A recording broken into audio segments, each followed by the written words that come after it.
5년, 제야그룹의 최연소 CEO 강지훈에게 그 시간은 성공의 동의어이자 동시에 지독한 공허함의 다른 이름이었다. 그는 전광석화처럼 그룹의 핵심으로 떠올랐고 냉철한 판단력과 무자비한 결단력으로 늙은 이사들을 침묵시켰다. 그의 이름 앞에는 늘 천재, 최연소, 성공신화 같은 화려한 수식어가 따라붙었다. 하지만 아무도 몰랐다. 매일 밤 최고급 펜트하우스의 통유리창 너머로 서울의 야경을 내려다볼 때 그의 심장을 도려내는 단 하나의 이름이 있다는 것을. 고소연, 그의 20대를 전부 바쳤던, 그리고 그의 심장을 산산조각 내고 사라진 여자. 잊었다고 생각한 과거가 날카로운 칼날이 되어 현재의 심장을 겨눌 때 인간은 과연 어떤 표정을 지어야 하는가? 그 질문에 대한 답을 찾을 새도 없이 운명은 가장 잔인한 방식으로 그의 앞에 나타났다. 제야그룹의 미래가 걸린 인수합병 안건을 최종 결정하는 주주총회장. 모든 것이 강지훈의 계획대로 흘러가고 있었다. 그의 논리 정연한 프레젠테이션과 압도적인 카리스마에 모두가 고개를 끄덕이던 순간이었다. 정적이 흐르던 회의실의 문이 열리고 모두의 시선이 한 곳으로 쏠렸다. 해외 투자펀드 RS 캐피탈의 아시아 지부대표라는 명패를 단 한 여자가 또각거리는 하이힐 소리와 함께 들어섰다. 짙은 네이비색 정장에 머리를 단정하게 묶어 올린 여자. 5년 전 풋풋하고 따뜻한 미소를 가졌던 그녀는 온데간데 없고 얼음장처럼 차가운 무표정의 고소연이 서 있었다. 강지훈의 심장이 바닥으로 곤두박질 쳤다. 숨 쉬는 법을 잊은 사람처럼 그는 자리에 굳어버렸다. 주변의 웅성거림도 비서가 건네는 물컵도 느껴지지 않았다. 그의 세상에는 오직 단상으로 걸어나가는 고소연의 뒷모습만이 존재했다. 그녀는 익숙하게 마이크를 잡고 스크린의 복잡한 데이터와 그래프를 띄웠다. 그녀의 목소리는 한치의 떨림도 없이 회의장을 울렸다. 제야그룹이 제시한 M&A의 기대 수익률은 지나치게 낙관적이며 저희 RS 캐피탈이 분석한 결과 최소 3가지 이상의 치명적인 재무적 리스크를 내포하고 있습니다. 그녀는 강지훈이 몇 달간 공들여 쌓아 올린 계획의 허점을 정확하고 예리하게 마치 외과 의사의 메스처럼 파고들었다. 그의 계획은 그녀의 반박 앞에서 힘없이 무너져 내렸다. 그는 분노보다 더 깊은 혼란에 휩싸였다. 저 여자는 누구인가? 내가 알던 고소연이 맞는가?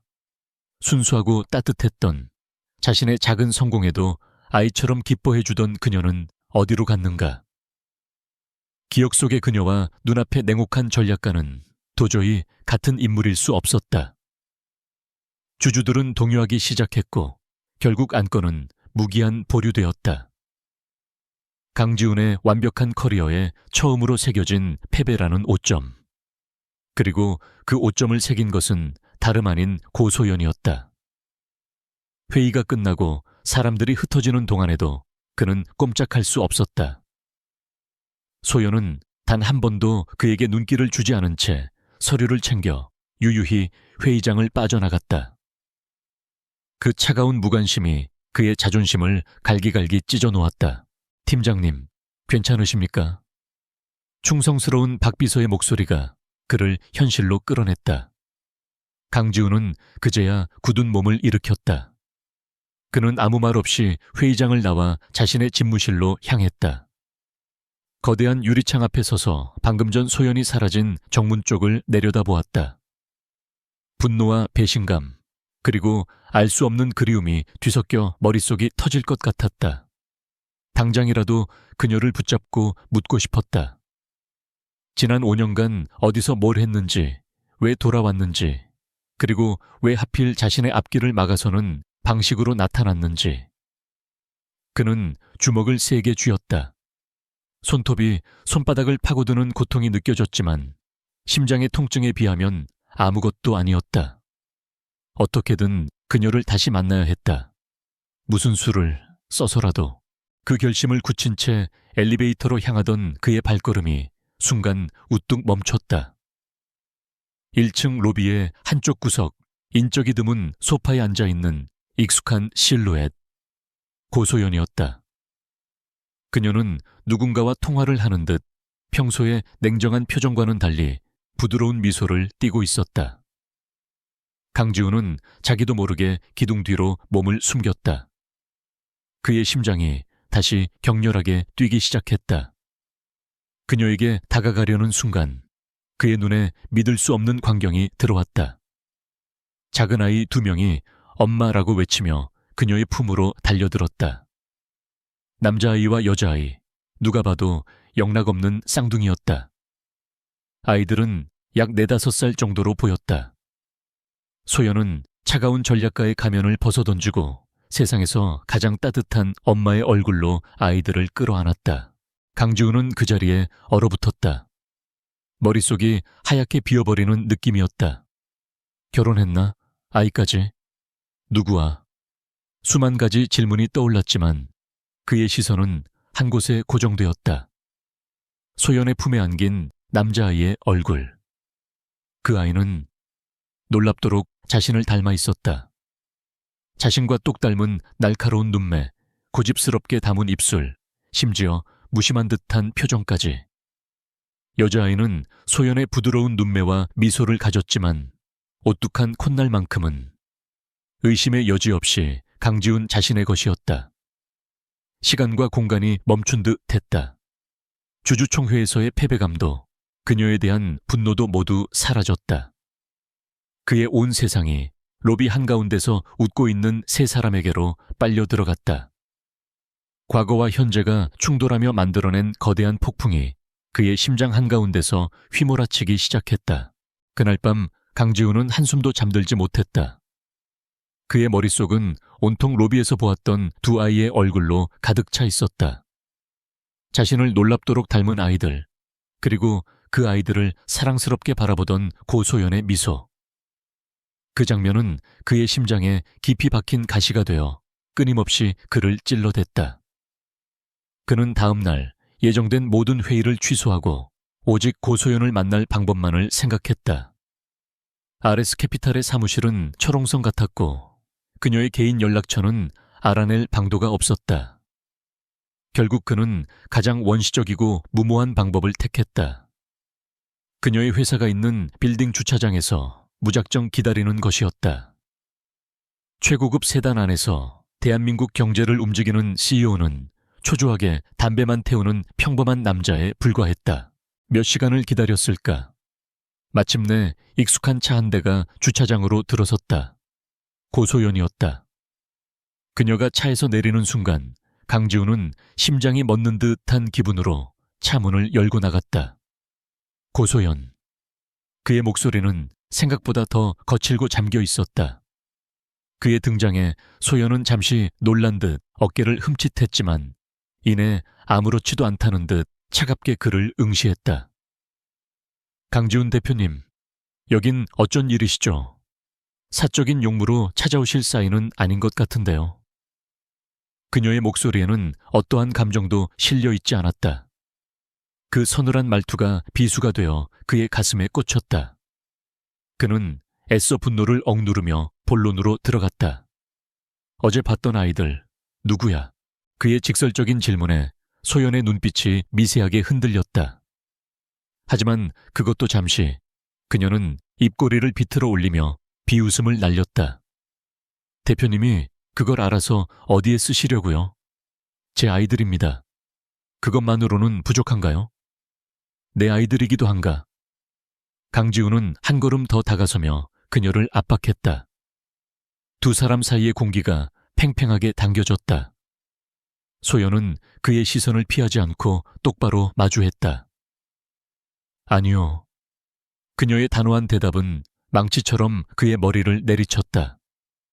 착각이 심하시네요, 대표님. 5년 전에 모든 게 끝났다고 생각했는데 아직도 미련이 남으셨나 봅니다. 그 아이들은 당신과 아무 상관없어요. 그러니 더 이상 내 사생활에 관여하지 말아주시죠. 그녀는 매정하게 돌아섰다. 거짓말하지 마. 강지훈이 그녀의 팔목을 붙잡았다. 그의 소나귀에 힘이 들어갔다. 내 눈으로 똑똑히 봤어. 그 남자아이는 어릴 적 나랑 판박이야. 부정할 수 없을 텐데. 소연은 붙잡힌 팔을 뿌리치려 안간힘을 썼지만 그의 힘을 당해낼 순 없었다. 그녀의 눈에 순간적으로 원망과 슬픔이 스쳐 지나갔다. 그만해요. 당신이 뭘 안다고 함부로 말하는 거죠. 당신이 내 인생을 망가뜨리고 떠난 그날, 당신은 내 아이들의 아빠가 될 자격도 영원히 잃었어요. 그녀의 외침은 주차장의 차가운 공기 속에 흩어졌다. 그 말을 끝으로 그녀는 온 힘을 다해 그의 손을 뿌리치고 도망치듯 엘리베이터 쪽으로 사라졌다. 홀로 남은 강지우는 허탈하게 자신의 손을 내려다보았다. 그녀의 천이 아직 남아있는 듯 했지만 그녀가 세운 벽은 너무나도 차갑고 견고했다. 그녀의 말이 그의 머릿속을 맴돌았다. 당신이 내 인생을 망가뜨리고 떠났다. 그게 무슨 뜻일까? 분명 먼저 배신하고 사라진 것은 그녀였다. 회사의 기밀을 경쟁사에 팔아넘기고 그 대가로 받은 돈으로 흔적도 없이 사라졌던 여자. 그것이 지난 5년간 강지훈이 알고 있던 진실이었다. 하지만 방금 그녀의 눈빛은 너무나도 절박했고 목소리에는 억울함이 가득했다. 강지훈은 처음으로 자신이 알고 있던 진실에 대해 의심하기 시작했다. 그는 차로 돌아와 박 비서에게 전화를 걸었다. 박 비서, 지금부터 내 말 잘 들어. 5년 전 고소연 씨에 대한 모든 자료, 처음부터 끝까지 하나도 빠짐없이 다시 조사해. 그리고 지난 5년간 그녀의 행적, 어디서 뭘 하고 살았는지 샅샅이 알아봐. 돈이 얼마가 들든 사람이 몇 명이 필요하든 상관없어. 무슨 수를 써서라도 알아내. 한편 사무실로 돌아온 소연은 떨리는 손을 애써 진정시키며 숨을 골랐다. 강지훈과의 만남은 예상보다 더 큰 파문을 그녀의 마음에 남겼다. 그의 흔들리는 눈빛을 보았을 때 하마터면 모든 것을 털어놓고 그의 품에 안겨 울고 싶었다. 하지만 그녀는 그럴 수 없었다. 그녀에게는 지켜야 할 아이들이 있었고 반드시 바로잡아야 할 과거가 있었다. 그녀는 컴퓨터를 켜고 제아그룹의 내부 조직도를 띄웠다. 그녀의 목표는 단 하나. 현재 제아그룹의 재무총괄 이사이자 5년 전 자신에게 누명을 씌운 장본인 최진석 이사였다. 그를 무너뜨리기 전까지는 결코 강지훈에게 돌아갈 수도 아이들의 아빠를 찾아줄 수도 없었다. 그것이 그녀가 한국으로 돌아온 유일한 이유였다. 그녀의 기억은 5년 전 그날로 거슬러 올라갔다. 당시 제아그룹의 평범한 대리였던 그녀와 기획팀장이었던 강지훈은 비밀사내 연애 중이었다. 가난한 고학생이었던 자신을 편견 없이 사랑해주던 그와의 미래를 꿈꾸며 행복에 젖어있던 어느 날, 그녀는 최진석 당시 부장의 은밀한 제안을 받았다. 프로젝트의 핵심 데이터를 넘겨주면 거액의 돈과 해외 유학을 지원해 주겠다는 것이었다. 물론 그녀는 단칼에 거절했다. 하지만 며칠 뒤 그녀는 회사의 기밀 유출범으로 지목되었고 그녀의 개인 계좌에는 출처를 알 수 없는 거액의 돈이 입금되어 있었다. 모든 증거가 그녀를 범인으로 가리키고 있었다. 가장 믿었던 지훈마저 차가운 눈으로 그녀를 바라보며 네가 어떻게 나한테 이럴 수 있어? 라고 말했을 때 그녀의 세상은 무너져 내렸다. 그녀는 뱃속에 새로운 생명이 자라고 있다는 사실을 말할 기회조차 얻지 못한 채 회사에서 쫓겨났다. 모든 것을 잃은 그녀는 해외로 도망치듯 떠나야만 했다. 그곳에서 홀로 아이들을 낳고 뼈를 깎는 노력 끝에 세계적인 투자 전문가로 성공했다. 그녀를 버티게 한 것은 오직 두 가지. 사랑스러운 아이들과 언젠가 돌아가 모든 것을 되돌려 놓겠다는 복수심이었다. 이제 그 시작점에 서 있었다. 소연은 제아그룹의 재무제표를 분석하며 최진석 이사가 숨겨놓은 비자금의 흔적을 추적하기 시작했다. 그녀의 눈빛은 5년 전 상처 입은 여인이 아닌 먹잇감을 노리는 날카로운 사냥꾼의 그것이었다. 그녀의 전쟁은 이제 막 시작되었을 뿐이었다. 강지훈이 박 비서에게서 첫 번째 보고서를 받아든 것은 그로부터 사흘 뒤였다. 얇지만 그 무게는 청은망은 같았다. 그는 마른 침을 삼키며 조심스럽게 파일을 열었다. 첫 장에는 아이들의 유전자 검사 결과서가 첨부되어 있었다. 친자관계 성립 확률 9.99%. 명백하고 과학적인 증거가 그의 눈앞에 있었다. 그는 눈을 감았다. 심장이 철퇴를 맞은 것처럼 쿵 하고 내려앉았다. 기쁨이나 안도감보다는 지독한 죄책감과 후회가 온몸을 휘감았다.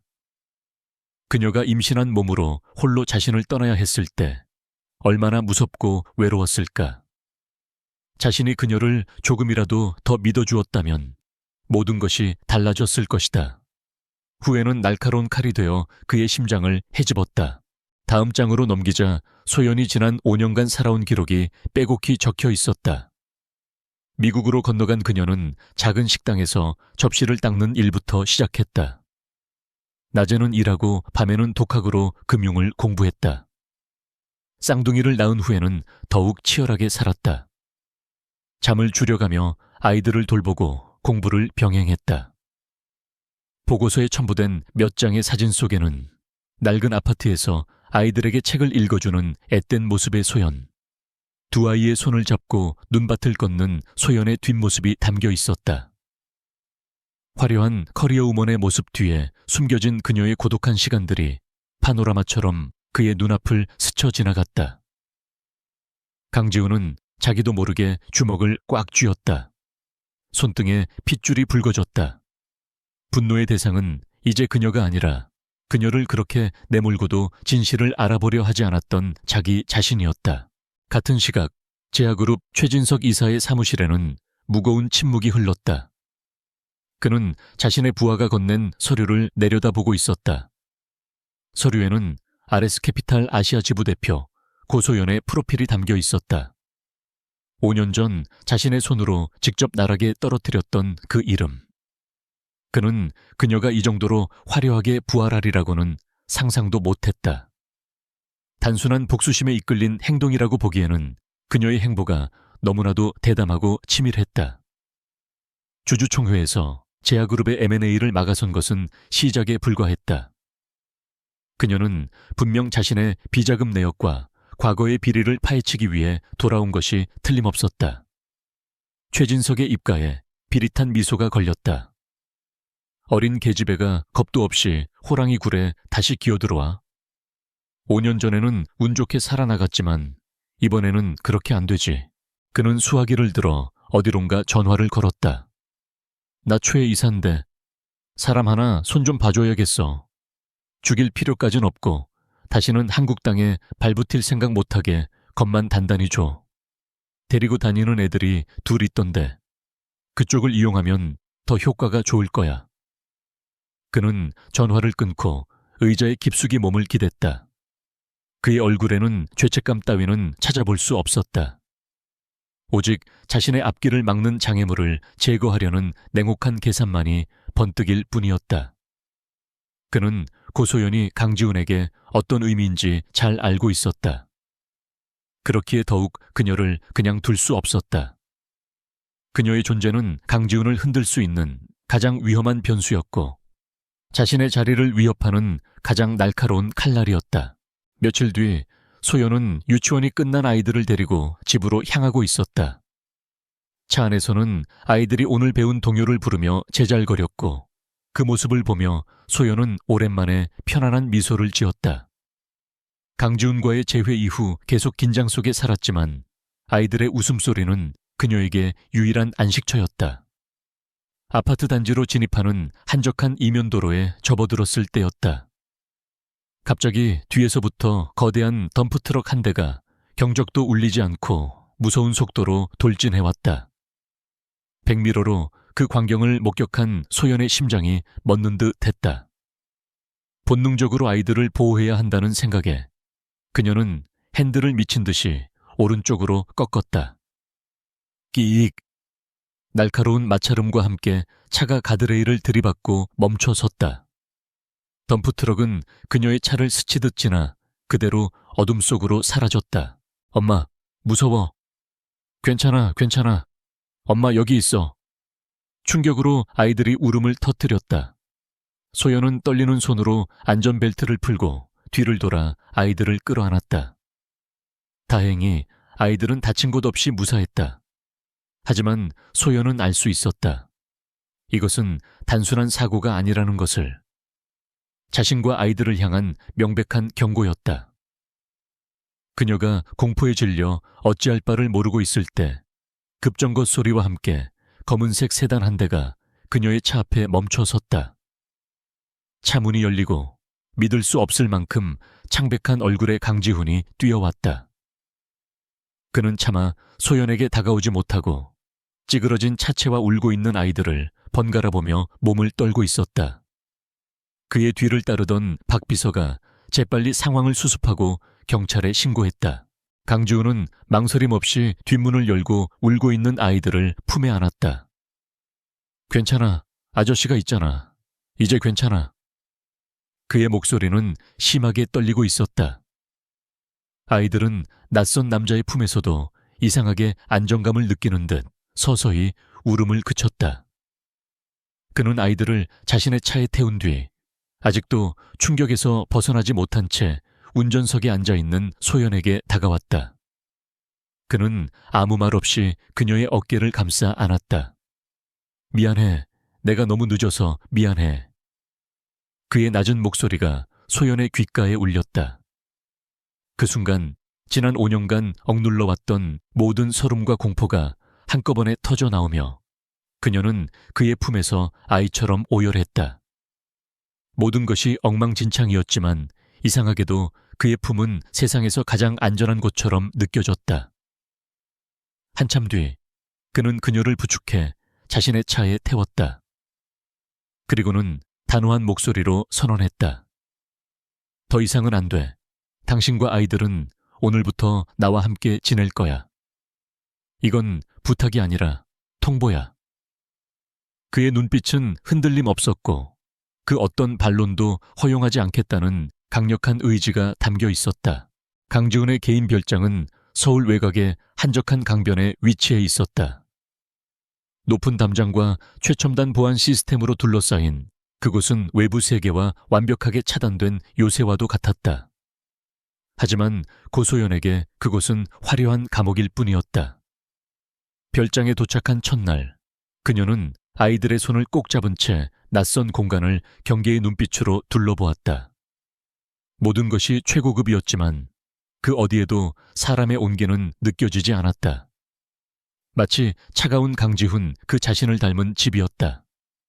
서준이, 서연이 방은 2층에 준비해뒀어. 필요한 게 있으면 언제든 집사에게 말해. 강지훈은 어색하게 말했지만 아이들은 낯선 환경에 겁을 먹고 소연의 등 뒤로 숨어버렸다. 그 모습이 또 한 번 그의 가슴에 비수처럼 꽂혔다. 그렇게 어색하고 위태로운 동거가 시작되었다. 강지훈은 평생 처음으로 아버지라는 역할을 수행해야 하는 상황에 놓였다. 그는 아이들의 마음을 얻기 위해 값비싼 장난감과 최고급 유기농 음식들을 쉴 새 없이 사들였다. 하지만 아이들은 그가 내미는 선물보다 엄마가 끓여주는 된장찌개를 더 좋아했다. 어느 날 아침 그는 서툰 솜씨로 아이들을 위해 프렌치 토스트를 만들려다 주방을 온통 연기로 가득 채우는 대참사를 일으켰다. 결국 잠옷바람으로 달려나온 소연이 그의 손에서 프라이팬을 빼앗아 들고 능숙하게 아침 식사를 차려내야 했다. 타박을 하면서도 그의 엉성한 모습에 저도 모르게 피식 웃음이 터져 나오는 것은 어쩔 수 없었다. 강지훈은 그런 자신의 무력함에 좌절하면서도 소연과 아이들이 함께 있는 풍경을 넋을 잃고 바라보곤 했다. 식탁에 마주 앉아 조잘거리는 아이들과 그 모습을 따뜻하게 바라보는 소연. 지난 5년간 자신이 놓쳐버린 돈으로는 절대 살 수 없는 행복의 모습이었다. 그는 밤마다 아이들의 방에 몰래 들어가 잠든 얼굴을 한참 동안 들여다보았다. 자신을 닮은 아들 서준의 고집스러운 인매와 소연을 닮은 딸 서연의 사랑스러운 속눈썹을 보며 그는 가슴속 깊은 곳에서부터 뜨거운 것이 차오르는 것을 느꼈다. 그는 서툴지만 진심으로 다가갔다. 어설프게 동화책을 읽어주다 잠이 들기도 하고 아이들과 눈높이를 맞추기 위해 거대한 몸을 굽혀 로봇 놀이를 하다가 허리를 삐끗하기도 했다. 소연은 그런 그의 모습을 차가운 시선으로 지켜보면서도 마음속 얼음벽이 조금씩 녹아내리는 것을 느꼈다. 그녀는 강지훈이 보여주는 모든 행동이 계산된 것이라고 애써 외면하려 했지만 아이들을 향한 그의 눈빛 속에 담긴 진심만은 부정할 수 없었다. 특히 딸 서연이가 그에게 마음을 열고 아빠라고 불렀을 때 세상을 다 가진 듯 기뻐하던 그의 표정은 소연의 마음을 세차게 흔들었다. 그들은 아이들이라는 연결고리 안에서 서서히 적이 아닌 동맹의 형태로 변해가고 있었다. 밤이 되어 아이들이 잠들면 별장의 서재는 두 사람의 전쟁 회의실이 되었다. 대원푸트럭은 대포차였어 운전자는 이미 밀항했고 배후를 찾기가 쉽지 않아. 강지훈이 조사한 자료들을 테이블 위에 펼쳐놓으며 말했다. 그의 얼굴에는 분노와 무력감이 서려 있었다. 소연은 담담한 표정으로 그가 가져온 자료들을 검토하기 시작했다. 예상했던 바예요. 최진석 이사는 그런 식으로 꼬리 잡힐 사람이 아니니까. 그녀의 침착한 태도에 강지훈은 놀란 눈으로 그녀를 바라보았다. 알고 있었어. 최 이사가 한 짓이라는 걸. 그 사람 말고는 없죠. 제가 돌아온 진짜 이유이기도 하고요. 그 순간 두 사람 사이에 팽팽한 긴장감이 흘렀다. 강지훈은 오랫동안 마음속에 담아두었던 질문을 꺼냈다. 도대체 5년 전에 무슨 일이 있었던 거야? 당신이 알고 있는 걸 전부 말해줘. 소연은 잠시 망설였다. 그를 다시 믿어도 될까? 또다시 상처받게 되지는 않을까? 하지만 아이들의 안전을 위해서라도 더 이상 혼자 싸울 수는 없었다. 그녀는 마침내 무겁게 입을 열었다. 최진석이 어떻게 자신에게 접근했는지, 어떻게 거절했음에도 불구하고 누명을 씌웠는지, 그리고 가장 믿었던 강지훈마저 자신을 믿어주지 않았을 때 얼마나 절망했는지. 그녀의 이야기가 이어지는 동안 강지훈은 고개를 들지 못했다. 모든 조각들이 하나로 맞춰지기 시작했다.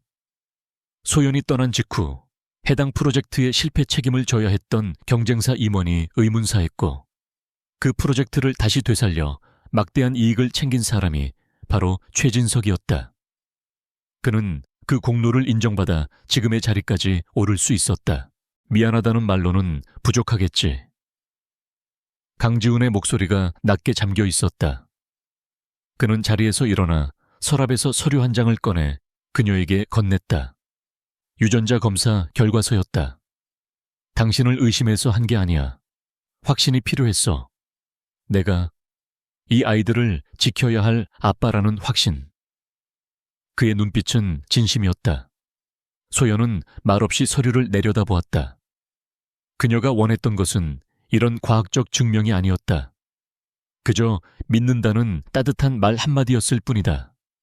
하지만 그녀는 이제 알았다. 5년의 시간은 그를 변하게 했고 그는 이제 자신만의 방식으로 신뢰를 표현하고 있었다. 최 이사의 비자금 장부를 찾고 있어요. 거의 다 접근했는데 마지막 암호를 풀 수가 없어요. 소연이 자신의 노트북을 열어 그에게 보여주었다. 깨지기 쉬운 동맹이었지만 공동의 적 앞에서 두 사람은 마침내 하나의 목표를 향해 손을 잡았다. 늦은 밤, 서재의 불빛 아래 두 사람의 그림자가 처음으로 겹쳐졌다. 그날 이후 강지훈의 서재는 두 사람의 작전 본부가 되었다.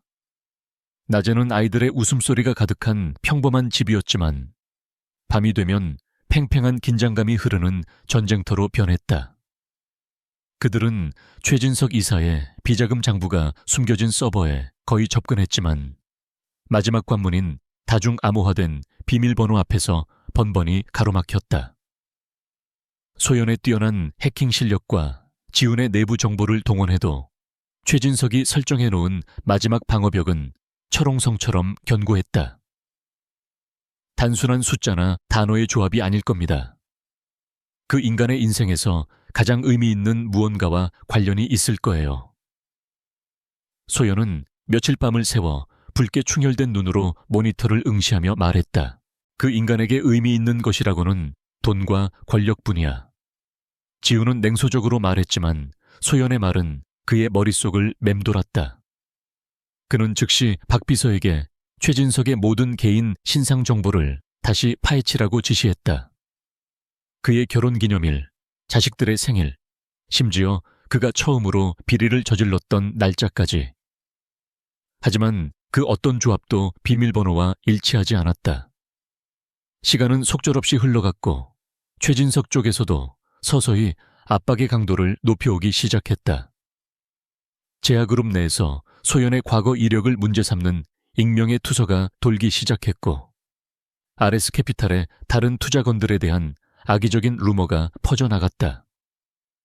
보이지 않는 손이 두 사람의 목을 서서히 조여오고 있었다.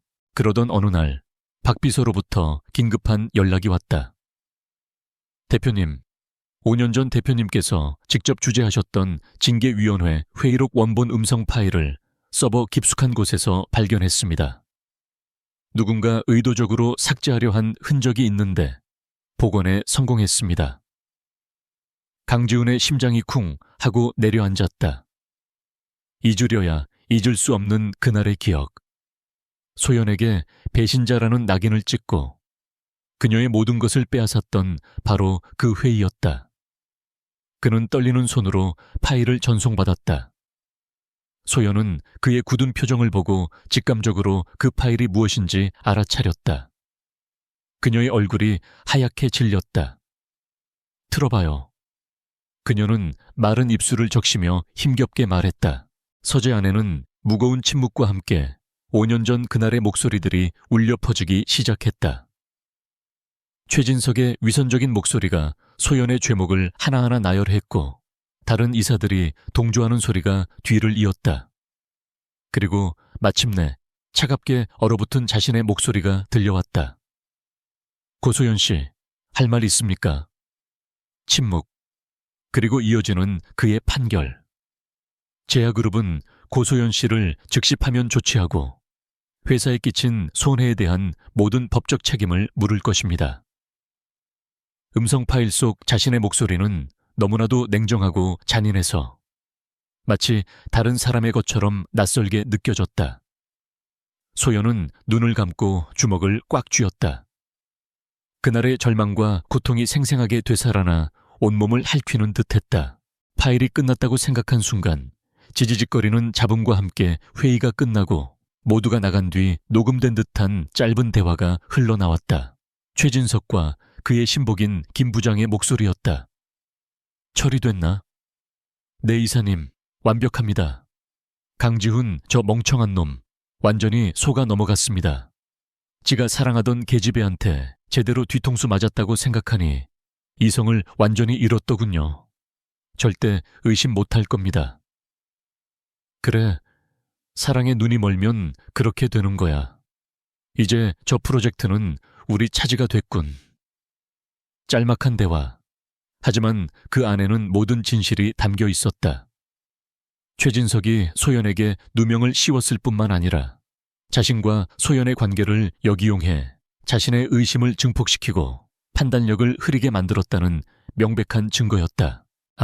강지훈의 입에서 고통스러운 신음이 터져 나왔다. 배신감과 분노를 넘어선 영혼이 파괴되는 듯한 충격이었다. 그는 자신이 단순한 피해자가 아니라 최진석의 손에 노란한 꼭두각시이자 소연의 인생을 망가뜨린 공범자였음을 깨달았다. 자신의 오만함과 섣부른 판단이 사랑하는 여자를 지옥으로 밀어넣었다. 그는 고개를 들 수 없었다. 소연을 쳐다볼 용기가 나지 않았다. 창밖에서는 마치 그들의 심정을 대변하듯 거센 비바람이 몰아치기 시작했다. 굵은 빗줄기가 세차게 유리창을 두드렸다. 소연은 아무 말 없이 자리에서 일어나 비틀거리며 서재를 나갔다. 그녀의 눈에서는 눈물조차 흐르지 않았다. 모든 것을 확인한 뒤 찾아온 것은 안도감이 아니라 거대한 허무함이었다. 강지훈은 미친 사람처럼 그녀를 따라 나섰다. 그는 거실 통유리창 앞에 서서 멍하니 밖을 내다보는 그녀의 등 뒤에 섰다. 소연아. 그의 목소리가 절망적으로 떨렸다. 그가 그녀의 어깨에 손을 대려는 순간 소연이 몸을 돌렸다. 그녀의 눈은 텅 비어 있었다. 이제 만족해요.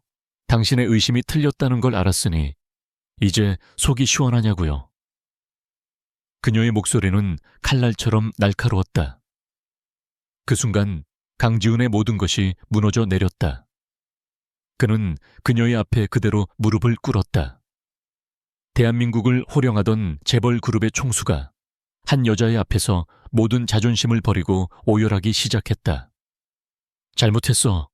내가 다 잘못했어. 소연아, 제발 용서해줘.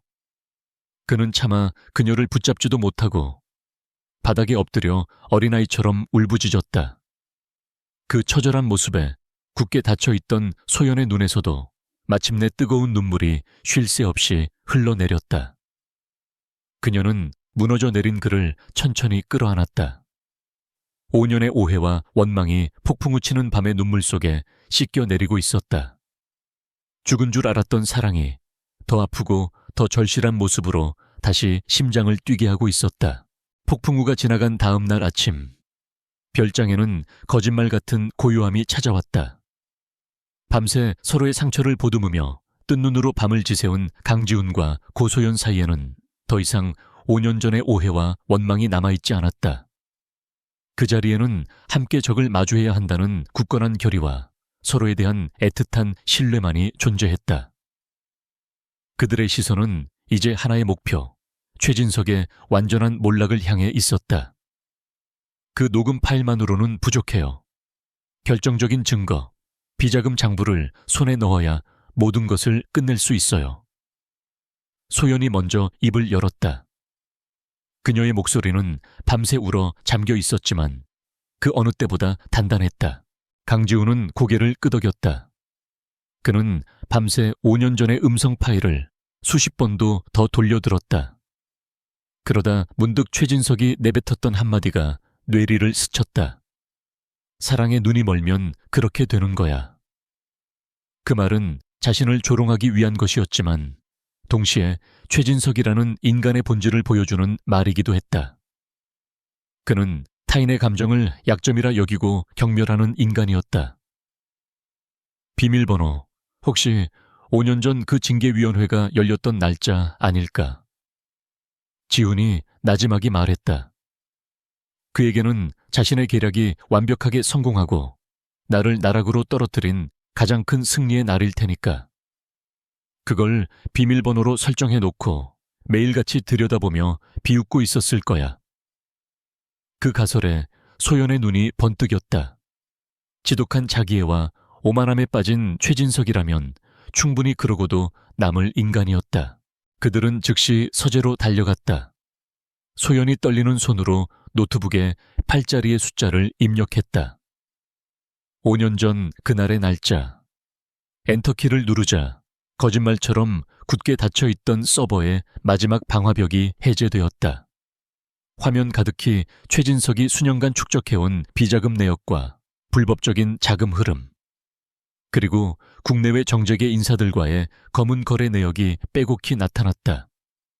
그것은 제아그룹을 통째로 삼키려 했던 거대한 악의 실체였다. 두 사람은 말없이 서로를 바라보았다. 길고 긴 터널의 끝이 보이기 시작했다. 이제 남은 것은 이 모든 진실을 세상에 공개하고 정의의 심판을 내리는 것뿐이었다. 그리고 그 무대는 바로 일주일 뒤에 열릴 제아그룹의 임시 주주총회장이 될 것이었다. 일주일 뒤 수많은 취재진과 주주들로 가득 찬 주주총회장은 팽팽한 긴장감이 감돌았다. 단상에선 강지훈은 담담한 표정으로 제아그룹의 새로운 비전을 발표하고 있었다. 주주석 한쪽에 앉은 최진석 이사는 여유로운 미소를 띠며 그를 지켜보았다. 그는 강지훈이 고소연 때문에 흔들리고 있다는 것을 알고 있었지만 설마 이 자리에서 무언가를 터뜨릴 것이라고는 상상조차 하지 못했다. 자신의 범죄는 완벽하게 감춰져 있다고 믿어 의심치 않았기 때문이다. 발표가 거의 끝나갈 무렵 강지훈은 갑자기 준비된 원고와 다른 이야기를 꺼냈다. 하지만 제아그룹이 진정한 초일류 기업으로 거듭나기 위해서는 먼저 우리 안에 있는 썩은 종양부터 도려내야 합니다. 장내가 술렁이기 시작했다. 그 순간 강지훈의 지시와 함께 회의장 전체 스피커에서 5년 전 징계위원회의 대화 내용이 울려 퍼지기 시작했다. 강지훈 저 멍청한 놈 완전히 속아 넘어갔습니다. 최진석과 김 부장이 나누던 대화가 흘러나오자 그의 얼굴은 새하얗게 질렸다. 이게 무슨... 당장 꺼! 그가 고함을 쳤지만 이미 늦었다. 이어서 단상에 오른 것은 아레스캐피탈의 대표 자격으로 참석한 고소연이었다. 그리고 이것이 최진석 이사께서 그 더러운 돈으로 무엇을 했는지 보여주는 증거입니다. 그녀는 거대한 스크린에 비자금 장부의 내용을 통째로 띄워버렸다. 빼도 박도 못할 증거 앞의 장내는 아수라장이 되었다. 기자들의 플래시가 미친 듯이 터졌고 주주들의 고성과 욕설이 쏟아졌다. 궁지에 몰린 최진석의 눈에 광기가 서렸다. 그는 경호원들의 저주를 뚫고 미친 사람처럼 회의장을 뛰쳐나갔다. 그의 손에 들린 휴대폰이 그의 마지막 발악이 무엇인지를 암시하고 있었다. 그 순간 강지훈의 휴대폰이 울렸다. 발신자는 최진석이었다. 전화를 받자마자 그의 심장을 얼어붙게 만드는 목소리가 들려왔다. 강지훈, 네가 이긴 것 같지? 네 소중한 딸 서연이는 지금 내 손에 있다. 살리고 싶으면 지금 당장 혼자 폐공장으로 와. 전화기 너머로 딸의 울음소리가 희미하게 들려왔다. 강지훈의 눈앞이 캄캄해졌다. 세상의 모든 소리가 사라지고 오직 딸의 울음소리만이 그의 귓속을 파고들었다. 소연은 그의 굳은 표정을 보고 모든 상황을 파악했다. 그녀의 얼굴은 공포로 하얗게 질렸지만 그녀는 남편의 손을 꽉 잡으며 속삭였다. 가요. 당신은 서연이 아빠잖아요. 여긴 내가 맡을게요. 강지훈은 차를 몰아미친 듯이 약속 장소로 향했다. 낡고 녹슨 철문이 흉물스럽게 버티고 있는 폐공장 안. 최진석은 겁에 질려 울고 있는 서연이를 품에 안고 그를 기다리고 있었다. 그의 모습은 더 이상 재벌그룹의 이사가 아닌 모든 것을 잃은 미치광기에 가까웠다. 왔구나. 네 그 오만한 얼굴을 보니 속이 다 시원하네. 결국 너도 나처럼 사랑이라는 가짜는 감정 때문에 모든 걸 망치게 될 거야. 강지훈은 주먹을 꽉 쥔 채 그를 노려보았다. 원하는 게 뭐야? 원하는 거? 네가 가진 모든 것, 네가 무릎 꿇고 비는 모습을 보고 싶다. 바로 그 순간이었다. 강지훈은 일부러 최진석을 자극하며 시선을 끄는 사이 그의 뒤편으로 조용히 접근한 경찰 특공대원들이 일제히 들이닥쳤다. 소연이 그가 떠나자마자 경찰에 신고했던 것이다. 혼란이 벌어진 틈을 타 강지훈은 번개처럼 몸을 날려 최진석의 품에서 서연이를 구해냈다. 서연아, 괜찮아. 아빠 왔어. 그는 딸을 품에 꼭 끌어안았다. 모든 것을 포기한 최진석은 허탈하게 웃으며 순순히 수갑을 찼다. 잠시 후 현장에 도착한 소연이 울면서 달려와 두 사람을 부둥켜 안았다. 길고 길었던 악몽이 끝나는 순간이었다. 사이렌 소리가 요란하게 울려 퍼지는 폐공장 앞에서 세 사람은 서로의 온기를 느끼며 한참 동안 떨어질 줄 몰랐다. 정의는 실현되었고 이제 남은 것은 상처를 치유하고 새로운 삶을 시작하는 것뿐이었다. 최진석의 몰락과 제아그룹의 추모는 대한민국을 떠들썩하게 만들었다. 연일 뉴스에서는 그들의 이야기가 쏟아져 나왔고 강지훈과 고소연 그리고 그들의 아이들은 순식간에 세상의 중심에 서게 되었다. 하지만 폭풍의 눈과도 같은 강변의 별장안은 이상하리만치 고요했다. 모든 사건이 끝난 뒤 아드레날린과 긴장감이 사라진 자리에는 깊은 피로감과 5년이라는 시간의 무게가 묵직하게 내려앉았다. 그것은 승리의 기쁨이라기보다는 너무 많은 것을 잃고 나서야 겨우 되찾은 위태로운 평화에 가까웠다. 상처는 아이들에게 가장 먼저 나타났다. 특히 납치의 공포를 직접 겪었던 딸 서연이는 밤마다 악몽에 시달리며 울부짖었다. 무서운 아저씨가 아빠를 해치려고 했어. 아이의 울음 섞인 외침은 강지훈의 심장을 갈갈이 찢어 놓았다. 그는 그룹의 총수로서 수만 명의 직원을 호령하고 냉철한 판단으로 수조 원의 프로젝트를 움직였지만 정작 겁에 질린 어린 딸 하나를 제대로 위로하는 방법조차 알지 못했다. 그는 서툰 솜씨로 딸을 품에 안고 등을 토닥여주는 것 말고는 할 수 있는 게 없었다. 그의 거대하고 단단한 몸이 한없이 작고 무력하게 느껴지는 순간이었다. 소연은 그런 그의 모습을 묵묵히 지켜보았다. 그녀 역시 마음 한구석이 편치 않았다. 복수는 끝났지만 그 과정에서 아이들을 위험에 빠뜨렸다는 죄책감이 그녀를 짓눌렀다. 그녀가 조금 더 신중했다면 아이들이 그런 끔찍한 일을 겪지 않아도 되었을지 모른다는 후회가 파도처럼 밀려왔다. 그날 밤도 서연이를 겨우 재우고 나온 강지훈은 거실 소파에 지친 모습으로 앉아 있었다. 소연은 조용히 그의 곁으로 다가가 따뜻한 차 한 잔을 건넸다. 당신 탓 아니에요. 그녀의 목소리는 낮고 부드러웠다. 강지훈은 고개를 들어 그녀를 바라보았다. 그의 눈에는 깊은 자책감이 서려 있었다. 내가 좋은 아빠가 될 수 있을까? 그의 목소리는 자신감 없게 떨리고 있었다. 늘 세상의 정점에 서 있던 오만한 CEO의 모습은 온데간데 없었다. 오직 사랑하는 가족 앞에서 자신의 부족함을 고백하는 한 남자가 있을 뿐이었다. 나 때문에 당신과 아이들이 겪지 않아도 될 고통을 겪었어. 5년 전에도 그리고 지금도 난 당신들을 지켜주지 못했어.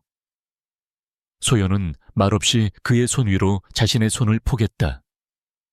아니요. 당신은 서연이를 구했어요. 그리고 지금도 이렇게 우리 곁을 지키고 있잖아요. 좋은 아빠가 되는 법을 아는 사람이 세상에 어디 있겠어요. 우리도 좋은 엄마, 아빠가 되는 법을 이제부터 함께 배워나가면 돼요. 그녀의 따뜻한 위로에 강지훈은 비로소 무거운 짐을 조금 내려놓을 수 있었다. 그날 이후 강지훈은 변하기 시작했다. 그는 제야그룹의 비상 경영체제를 선포하고 자신을 대신할 전문 경영인에게 대부분의 실무를 위임했다. 박 비서는 그의 변화에 가장 놀란 사람 중 하나였다. 평생 일밖에 모르던 대표가 칼같이 정시에 퇴근하고 주말에는 모든 보고를 금지시켰기 때문이다. 그의 시간은 이제 온전히 가족을 향해 있었다. 그는 아이들의 유치원 행사에 난생 처음으로 참석했다. 어색한 정장 차림으로 다른 학부모들 사이에 서 있는 그의 모습은 누가 봐도 이질적이었지만 그는 서툰 솜씨로 아이들과 함께 달리기를 하고 김밥을 먹으며 진심으로 웃었다. 그들은 함께 서툰 가족이 되는 연습을 했다. 주말에는 다 같이 공원으로 소풍을 가고 저녁에는 거실에 모여 앉아 보드게임을 했다. 강지훈은 아이들에게 자전거 타는 법을 가르쳐 주었고 소연은 그 모습을 흐뭇하게 바라보며 간식을 만들었다. 소소하고 평범한 일상. 하지만 지난 5년간 그들이 그토록 그리워했던 잃어버렸던 시간들이었다. 그 시간 속에서 상처는 서서히 아물어갔고 빈자리는 새로운 추억들로 채워졌다. 강지훈은 더 이상 차가운 CEO가 아니었고 소연 역시 복수심에 불타던 전략가가 아니었다. 그들은 서준이와 서연이의 아빠와 엄마로 다시 태어나고 있었다. 어느 화창한 가을날 오후 소연은 정원에서 아이들이 노는 모습을 지켜보다가 결심한 듯 지훈에게 말했다. 나 아레스 캐피탈에 사표 냈어요. 지우는 놀란 눈으로 그녀를 바라보았다. 그녀가 평생을 바쳐 이룬 성공이었다. 왜? 돌아가야 할 이유가 없어졌으니까요. 내 자리는 이제 여기잖아요. 그녀는 환하게 웃으며 말했다. 대신 서울의 작은 금융 컨설팅 회사를 차릴 생각이에요. 이제부턴 내 가족 곁에서 내 아이들이 자라는 모습을 매일 보면서 일하고 싶어요. 그녀의 말은 그 어떤 약속보다 더 강한 믿음을 주었다. 그녀가 과거의 모든 것을 정리하고 온전히 그와의 미래를 선택했다는 의미였기 때문이다. 그날 저녁 내 식구는 처음으로 별장이 아닌 평범한 아파트로 이사할 집을 함께 보러 다녔다. 아이들은 자신의 방이 생긴다는 사실에 신나서 떠들었고 그 모습을 보며 지훈과 소연은 마주보며 미소 지었다. 더 이상 복수도 오해도 상처도 없었다. 그들의 앞에는 함께 만들어가야 할 새로운 시간이 기다리고 있었다. 상처 입은 두 영혼이 서로를 보듬고 마침내 하나의 온전한 가족으로 거듭나는 치유의 시간이 조용히 흐르고 있었다. 그로부터 1년이라는 시간이 흘렀다. 강산이 한 번 변하고도 남을 시간이었지만 네 사람에게 지난 1년은 잃어버렸던 5년을 되찾고도 남을 만큼 충만하고 눈부신 계절이었다. 주말 오후의 한강공원은 평화로움 그 자체였다. 따스한 가을 햇살이 잔디밭 위로 부서지고 아이들의 맑은 웃음소리가 바람을 타고 흩어졌다. 강지훈은 1년 전 자신이 이런 풍경의 일부가 될 것이라고는 상상조차 하지 못했다. 그는 와이셔츠 소매를 걷어붙인 채 아들 서준이와 함께 연을 날리고 있었다. 아빠, 더 높이, 더 높이요. 아이의 외침에 그는 어린아이처럼 신나게 웃으며 얼레를 풀었다. 그의 얼굴에서는 더 이상 대한민국 경제를 짊어진 냉철한 CEO의 그림자를 찾아볼 수 없었다. 오직 사랑하는 아들과 함께하는 평범한 아버지의 행복만이 가득했다. 돗자리에 앉아 그 모습을 지켜보던 고소연의 입게도 잔잔한 미소가 번졌다. 그녀의 옆에서는 딸 서연이가 작은 스케치북에 아빠와 오빠의 모습을 서툰 솜씨로 담고 있었다. 1년 전 악몽에 시달리며 울부짖던 가녀린 아이는 이제 없었다. 사랑이라는 가장 강력한 울타리 안에서 아이는 상처를 극복하고 다시 밝은 웃음을 되찾았다. 소연은 자신이 직접 만든 샌드위치를 정리하며 문득 지난 시간을 돌아보았다. 지옥 같았던 5년의 고독과 처절했던 복수의 시간들, 그리고 강지훈과의 재회, 모든 것이 꿈만 같았다. 한때는 자신의 인생을 송두리째 무너뜨렸던 그 남자가 이제는 자신의 세상을 떠받드는 가장 든든한 기둥이 되어 있다는 사실이 새삼 뭉클하게 다가왔다. 그녀가 설립한 작은 컨설팅 회사는 업계에서 실력으로 인정받으며 빠르게 자리를 잡아가고 있었다. 하지만 그녀는 결코 무리하지 않았다. 그녀에게 가장 중요한 것은 언제나 저녁이 있는 삶이었고 아이들의 잠드는 모습을 지켜보는 것이었다. 그들이 이사한 평범한 아파트는 더 이상 차가운 요새가 아니었다. 매일 저녁이면 맛있는 냄새가 피어오르고 식탁에서는 온 가족의 웃음소리가 끊이지 않는 따뜻한 보금자리가 되었다. 강지훈은 제아그룹의 경영 일선에서 한 발 물러나 있었지만 그의 영향력은 오히려 더욱 커졌다. 가족을 사랑하는 리더라는 새로운 이미지는 대중들에게 더 큰 신뢰를 주었고 그의 결정 하나하나에는 과거와는 다른 깊이와 온기가 실려 있었다. 엄마, 아빠 멋있지? 서연이가 그림을 내밀며 자랑스럽게 말했다. 그림 속에는 삐뚤빼뚤하지만 세상에서 가장 행복해 보이는 세 사람이 그려져 있었다. 소연은 딸의 머리를 쓰다듬으며 다정하게 말했다. 응, 우리 딸이 그린 아빠가 세상에서 제일 멋있네. 그때 연을 하늘 높이 띄우고 돌아온 지훈과 서준이가 땀을 닦으며 돗자리로 다가왔다. 고소연 선수, 남편과 아들이 이렇게 열심히 뛰었는데 칭찬도 없습니까? 지훈이 장난스럽게 말하자 서준이도 옆에서 맞아요, 목말라요 하고 거들었다. 소연은 웃음을 터뜨리며 시원한 물과 주스를 건넸다. 네 사람은 옹기종기 모여 앉아 샌드위치를 먹었다. 서울의 하늘 아래 그 어떤 재벌가의 화려한 만찬보다 더 완벽하고 행복한 식사였다. 해가 저물기 시작하고 하늘이 붉은 노을로 물들어갈 무렵이었다. 아이들이 잠시 술래잡기를 하며 멀어진 사이 지우는 소연의 곁으로 다가가 조용히 그녀의 손을 잡았다. 소연아, 그의 목소리는 조금 떨리고 있었다. 소연이 의아한 눈으로 그를 바라보자 그는 깊은 눈으로 그녀를 응시하며 말을 이었다. 우리 참 멀리 돌아왔다. 그렇지? 그의 말에 소연은 아무 말 없이 고개를 끄덕였다. 그의 손에 담긴 온기가, 그의 눈빛에 담긴 수만 가지 감정이 그녀에게 고스란히 전해져 왔다. 지난 1년 당신과 아이들 곁에서 평범한 아빠로 남자로 살면서 깨달았어. 내가 제아그룹의 주인이 되기 위해 그토록 치열하게 싸웠던 모든 순간보다 당신과 함께 샌드위치를 먹는 지금 이 순간이 비교할 수 없을 만큼 더 소중하고 행복하다는 걸. 그는 주머니에서 작은 벨벳 상자를 꺼냈다. 화려하고 거대한 다이아몬드가 아니었다. 그저 심플하고 우아하게 빛나는 작은 반지가 들어있었다. 5년 전 내가 만약 당신을 조금 더 믿었더라면 우리는 이런 아픔을 겪지 않았을지도 몰라. 그 시간들을 되돌릴 수는 없겠지. 하지만 약속할게. 남은 내 모든 시간을, 내 모든 진심을 다해서 당신과 우리 아이들을 지키고 사랑하는 데 쓸게.